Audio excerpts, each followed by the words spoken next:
ভাবাতে বেশি ভালো লাগে।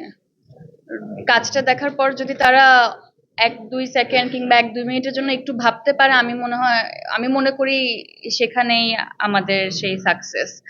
আর হাসি, কান্না these are part of life। একটা গল্প যখন আমরা দেখতে যাব তখন এইগুলো অটোমেটিক্যালি চলে আসে। কিন্তু গল্প শেষ হওয়ার পর যদি আমি কিছু একটা নতুন শিখতে পারি বা ভাবতে পারি, তাহলে আমি মনে করি দ্যাট ওই স্টোরিটার মধ্যে কিছু একটা হয়তোবা ছিল।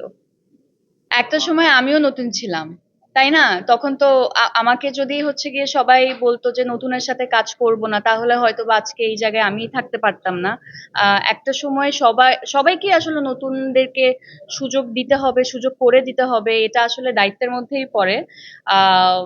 এবং আমি মনে করি এভরিথিং ইজ অ্যাবাউট এক্সপিরিয়েন্স।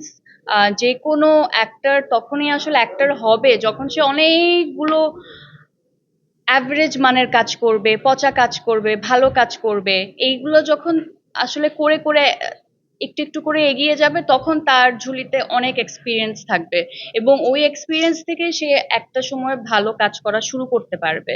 তো যেকোনো আর্টিস্টকে আসলে ১ম কাজ, 2nd কাজ বা ১ম ১-২ বছরে জাজ করাটা একেবারেই আমি মনে করি এটা ঠিক না।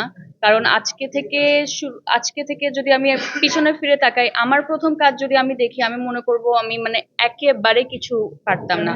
আর শুধুমাত্র ১ম কাজ না, আমার মনে হয় আমার ক্যারিয়ারের ১ম কয়েক বছর আমি যতগুলো কাজই করেছি, কোনোটাই আসলে আমি ঠিকমতো পারফর্ম করতে পারি নাই। কিন্তু আমি ওগুলো নিয়ে একদম রিগ্রেট করি না, কারণ ওই কাজগুলো যদি আমি না করতাম তাহলে ওই এক্সপেরিয়েন্সটুকু আমার হতো না।